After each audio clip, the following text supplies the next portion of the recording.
कांग्रेस सांसद अभिषेक मनु सिंघवी हमारे साथ है बात करने के लिए। सिंघवी साहब, अडानी मामले को लेकर जहां संसद के अंदर डेडलॉक है, विपक्षी पार्टी चर्चा की मांग कर रही है, जेपीसी गठन की बात कर रही है, वहीं दूसरी तरफ कांग्रेस इसको राजनीतिक तौर पे भी भुनाने की कोशिश कर रही है। आज पूरे देश भर में कांग्रेस का प्रदर्शन है एलआईसी और एसबीआई बिल्डिंग के बाहर।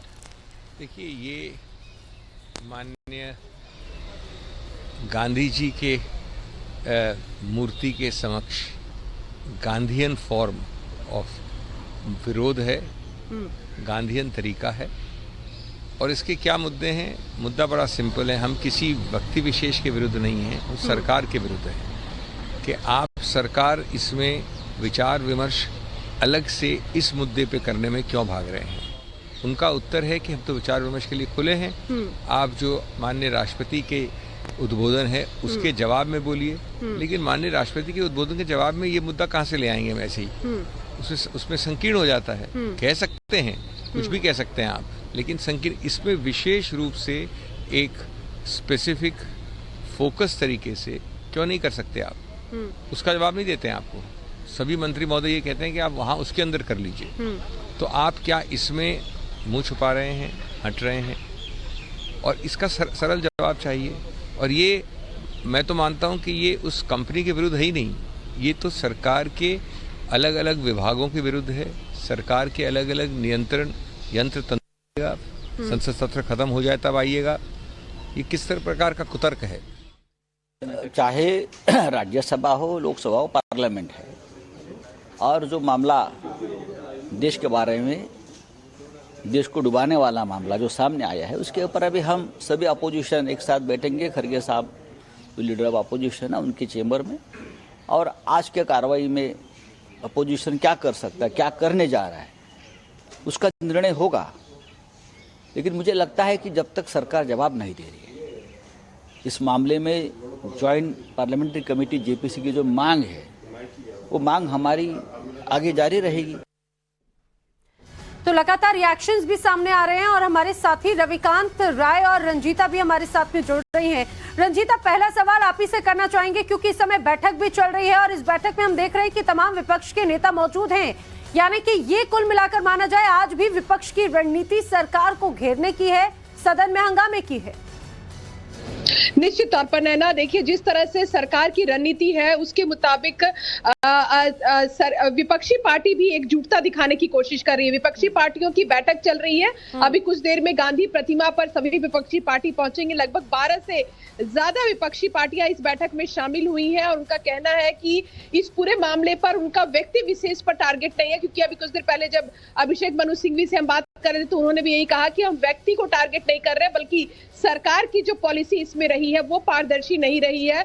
लोगों के इतने पैसे दांव पर लगे हैं जिसका सरकार जो है आंकड़ा नहीं सामने रख रही है। और अगर विपक्षी पार्टी संसद सत्र के दौरान अगर सवाल उठा रही है और कह रही है कि जेपीसी का गठन किया जाए इस पर, या इस मुद्दे पर चर्चा हो संसद के अंदर, आखिर सरकार छुपाना क्या चाहती है? कांग्रेस पार्टी दोनों ही फ्रंट पर खेल रही है। संसद के अंदर भी एकजुटता दिखाने की कोशिश और संसद के बाहर भी। आज जिला स्तर पर कांग्रेस के देश भर में प्रदर्शन किए जा रहे हैं। एसबीआई और एलआईसी बिल्डिंग के बाहर जो ये प्रोटेस्ट है, अलग अलग विंग भी प्रोटेस्ट कर रहे हैं, चाहे वो महिला कांग्रेस की बात करें, यूथ कांग्रेस या एनएसयूआई। तो हम कह सकते हैं कि सड़क से लेकर संसद तक अडानी के बहाने सरकार को घेरने की कांग्रेस की और विपक्षी पार्टी की ये कोशिश आज भी दिख रही है।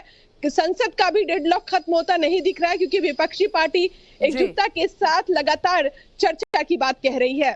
बिल्कुल, रंजीता बने रहिएगा हमारे साथ में। रविकांत भी जुड़े हुए हैं। और रविकांत, इसी पर सरकार की ओर से ये कह दिया गया है एजेंसियां जो वो सक्षम है अपना काम करने में, लेकिन ये समझ में आ रहा है कि संसद से लेकर सड़क तक विपक्ष आज भी उसी तस्वीर को वो पेश करने वाला जो पिछले दिनों देखी गई थी। रविकांत,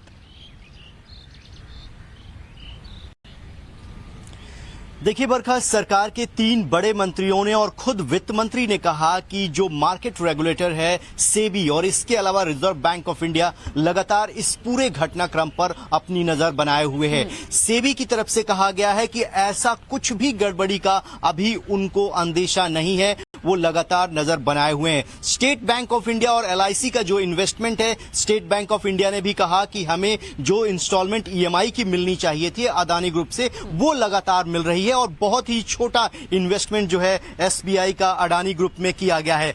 आज अगर सत्र की बात करें तो parliamentary affairs minister Prahlad Joshi ने यह कहा कि हमने ऑपोजिशन को बुलाया है और ऑपोजिशन की हर मांग पर चर्चा करने के लिए तैयार हैं, लेकिन पार्लियामेंट्री प्रोसीजर के अनुसार ही ये चर्चा होगी। आप किसी नियम को बुलडोज करके आप फोर्स नहीं कर सकते गवर्नमेंट को चर्चा कराने के लिए सदन के अंदर, क्योंकि इस पूरे मसले पर सरकार का साफ तौर पर यह कहना है कि अडानी ग्रुप से सरकार का कुछ भी लेना देना बिल्कुल नहीं है। ये स्टैंड बिल्कुल क्लियर है। इसीलिए सदन के अंदर जो चर्चा होगी वो पार्लियामेंट्री प्रोसीजर के तहत होगी, लेकिन विपक्ष अड़ा हुआ है कि आप जो है राष्ट्रपति के अभिभाषण पर चर्चा मत कराइए, हमें अडानी ग्रुप के शेयरों में जो गड़बड़ी हुई है उस पर चर्चा चाहिए। इसको लेकर दोनों ही सत्ता पक्ष और विपक्ष के बीच में गतिरोध बना हुआ है और यही आशंका जताई जा रही है कि आज भी ये गतिरोध नहीं टूटेगा और संसद के दोनों सदनों में आपको हंगामा ठीक 11 बजे देखने को मिलेगा, क्योंकि कांग्रेस पार्टी ने व्यापक रणनीति बनाई है। SBI और LIC के दफ्तरों के बाहर वो प्रोटेस्ट कर रही है और उसको पूरा साथ मिल रहा है ऑपोजिशन का पार्लियामेंट के अंदर। लेकिन सरकार ये बखूबी जानती है कि इस मसले पर वो चर्चा क्यों कराए, क्योंकि सरकार के तरफ से वित्त मंत्री ने कह दिया कि इस मामले पर सरकार का कोई स्टैंड नहीं है, कोई लेना देना नहीं। मार्केट रेगुलेटर और RBI इस पूरे मामले को देख रहे हैं। ठीक है रविकांत और रंजीता, जानकारी के लिए आपका शुक्रिया। लेकिन केंद्र सरकार ये भी जरूर पूछ रही है कि जिन राज्यों में अडानी ग्रुप के ऑलरेडी काम है, आखिर वहां पर सरकार कुछ क्यों नहीं कहती। इसी बीच आपको बता दें कि अडानी मुद्दे पर लगातार रिएक्शन सामने आ रहे। कांग्रेस नेता शक्ति सिंह गोहिल ने क्या कहा, सुनाते हैं आपको। उनसे खास बातचीत की हमारे साथी रंजीता झा ने। कांग्रेस के राज्यसभा सांसद शक्ति सिंह गोहिल हमारे साथ है बात करने के लिए। गोहिल साहब, अडानी मामले को लेकर कांग्रेस और विपक्षी पार्टी एकजुटता दिखाने की कोशिश कर रही है। आज कांग्रेस ने जिला स्तर पर प्रोटेस्ट भी आह्वान किया है SBI और LIC के बिल्डिंग के बाहर, लेकिन पार्लियामेंट के अंदर भी आप लोग एक प्रोटेस्ट कर रहे हैं गांधी प्रतिमा पर।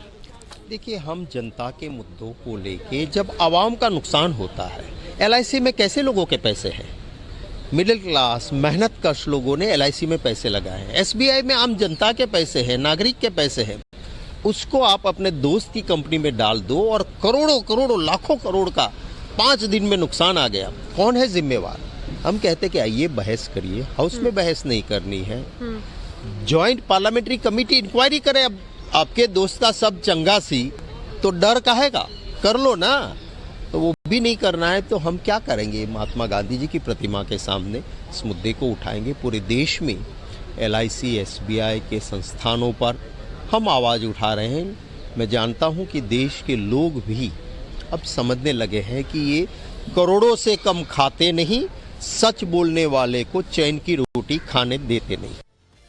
और देखिए, इस पूरे विवाद पर सरकार की तरफ से वित्त मंत्री निर्मला सीतारमण ने बयान दिया। टाइम्स नाउ और भारत की editor in chief Navika Kumar से खास बातचीत वित्त मंत्री ने की थी और इस दौरान कहा कि पूरे विवाद से देश की आर्थिक स्थिति पर कोई असर नहीं पड़ा है। इतना ही नहीं, और ये भी कहा कि एजेंसीज और सेबी इस पूरे मामले को हैंडल करने में सक्षम है। आइए आपको सुनाते हैं। ये हिंडनबर्ग की जो रिपोर्ट है, एक सेक्शन मानता है कि ट्रांसपेरेंसी कम है और कांग्रेस पार्टी ने और तमाम ऑपोजिशन पार्टीज ने सवाल उठाए हैं कि अडानीज को स्पेशल डिस्पेंसेशन मिली है, और दूसरी तरफ एक सेक्शन कहता है कि ये कॉन्स्पिरेसी है। आप कॉन्स्पिरेसी समझती हैं या समझती हैं कि ये मार्केट की एक्टिविटी थी और किसी रिपोर्ट की वजह से अगर ये हुआ है तो वो एक स्टॉक पर हुआ है? I don't want to have any view on it except that the regulators should act in time and act to keep the market stable, act to keep India regulatory functions at its best. So whether it is the Reserve Bank or it's the SEBI, sitting in the finance ministry, my view would be that the regulators should be always on their toes, and that is where I would comment about what's got to be done.